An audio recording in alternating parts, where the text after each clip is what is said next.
दोस्तों, क्या आपको पता है कि हीरो की स्प्लेंडर प्लस बाइक का ABS ब्रेकिंग सिस्टम किस तरीके से काम करता है?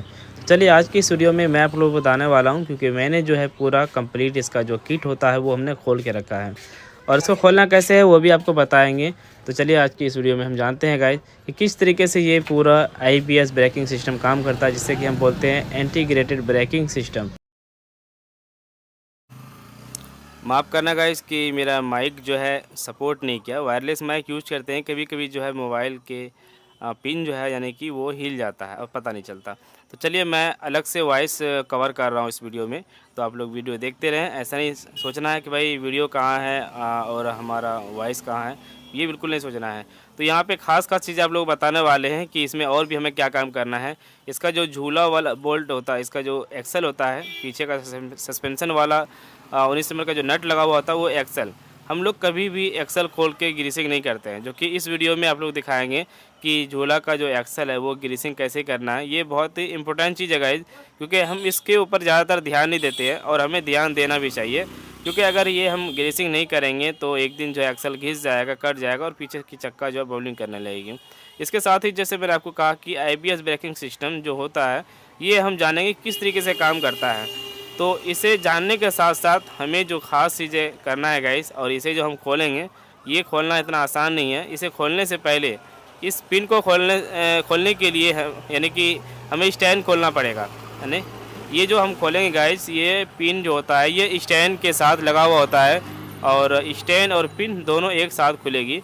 तो यहाँ पे हमें एक फ़ायदा और भी मिलेगा कि स्टैंड का जो पिन है वो ग्रीसिंग हो जाएगा, क्योंकि जब भी हम स्टैंड को रिप्लेसमेंट करते हैं तो इसका जो पिन है वो फंस जाता है, बिल्कुल जाम रहता है और उसे हम बड़े आसानी से यानी कि खोल नहीं पाते हैं और उसे हमें कटिंग करना पड़ता है एक ग्राइंडर के ज़रिए से, तभी हम स्टैंड को बदल पाते हैं। ठीक है, तो एंटी ब्रेकिंग सिस्टम का जो किट होता है इसे खोलने के लिए हमें स्टैंड का पिन निकालना पड़ेगा और स्टैंड का पिन हम निकालेंगे और ग्रीसिंग भी करेंगे और इसके साथ ही हम ये भी जानेंगे कि एक ब्रेक कैसे काम करता है। तो चलिए जान लीजिए इस वीडियो में। वीडियो को आपने अभी तक लाइक नहीं किया, लाइक कर लें और फॉलो कर लें। इसके साथ ही हमारे काशी मोटो यूट्यूब चैनल को सब्सक्राइब कर लें और फेसबुक पेज को फॉलो कर लें, लाइक कर लें। इसके साथ ही इंस्टाग्राम को भी फॉलो कर लें, क्योंकि मैं रील की मदद से वीडियो बनाकर आप लोगों तक पहुंचाता रहता हूं। तो चलिए इसे हम फटाफट ओपन करते हैं और आपको दिखाते हैं किस तरीके से ABS ब्रेकिंग सिस्टम काम करता है और इसके साथ ही सेंटर स्टैंड का जो पिन है वो ग्रीसिंग कैसे करना है। एक बार अगर ग्रीसिंग कर लेंगे गाइस, सेंटर स्टैंड को पिन अगर बाहर निकालते हैं तो अगली बार अगर स्टैंड को रिप्लेस करते हैं तो पिन को रिप्लेस नहीं करना पड़ेगा, क्योंकि हमने एक बार इधर क्या देखा कि BS6 स्प्लेंडर वाला जो पिन होता है वो बड़ा होता है।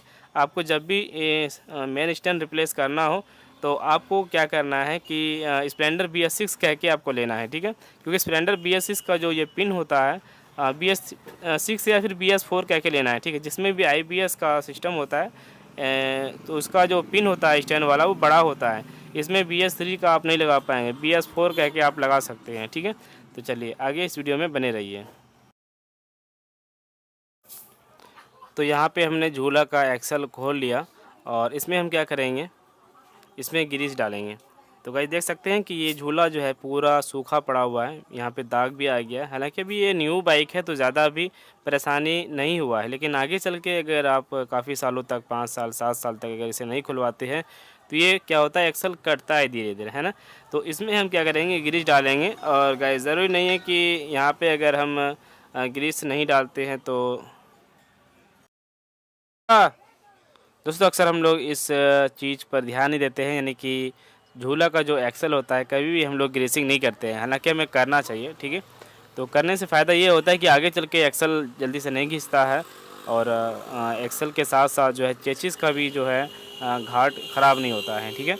तो इसके बाद चलिए हम क्या करेंगे, इसका जो ABS ब्रेकिंग सिस्टम होता है वो हम ओपन करते हैं और आप लोगों को दिखाते हैं कि ये किस तरीके से काम करता है, ठीक है?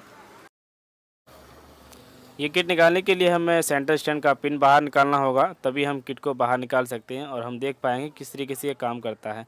और अगर सेंटर स्टैंड का अगर हम पिन बाहर निकालेंगे तो इसमें और भी एक फ़ायदा होगा कि कल अगर हम सेंटर स्टैंड को अगर रिप्लेस करना चाहें तो यही पिन काम कर जाएगा और BS3 मॉडल का ही हम सेंटर स्टैंड को इसमें लगा सकते हैं, क्योंकि अभी जो सेंटर स्टैंड लगता है गाइस जिसमें BS4 मॉडल का लगता है, ABS वाला जो सेंटर स्टैंड वाला पिन होता है वो बड़ा होता है, ठीक है?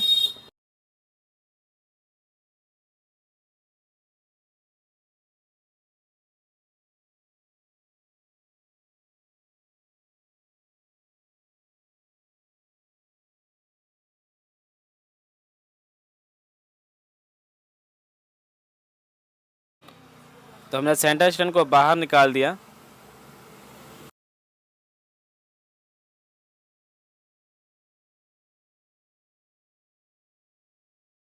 तो देखिए, चलिए मैं आपको बताने वाला हूँ कि ये किस तरीके से काम करता है। कि मैं हल्का ब्रेक अगर दबाता हूँ तो पहले पीछे का ही लगता है ना।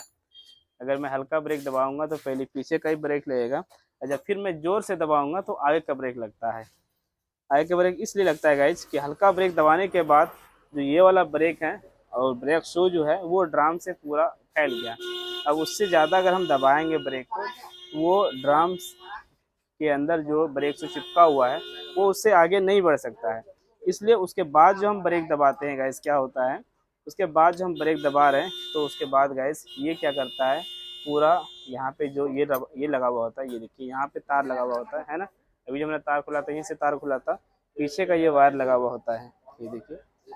तो इससे ज़्यादा जब हम लोग खींचते हैं तो क्या होता है, देखो इसको जब मैं पकड़ के रखूँगा, ये पैडल जो है डायरेक्ट इसी को खींचता है, इसके द्वारा जो है डायरेक्ट इसी को खींच लेता है। ये देखिए, ये जो है ना, ये लॉक बना हुआ है यहाँ पे, ये जो फंस जाएगा, ये कैम जब इसमें फंसेगा, इसमें ये डायरेक्ट इसी को नीचे ऐसे खींच लेगा और आगे का भी ब्रेक लग जाएगा।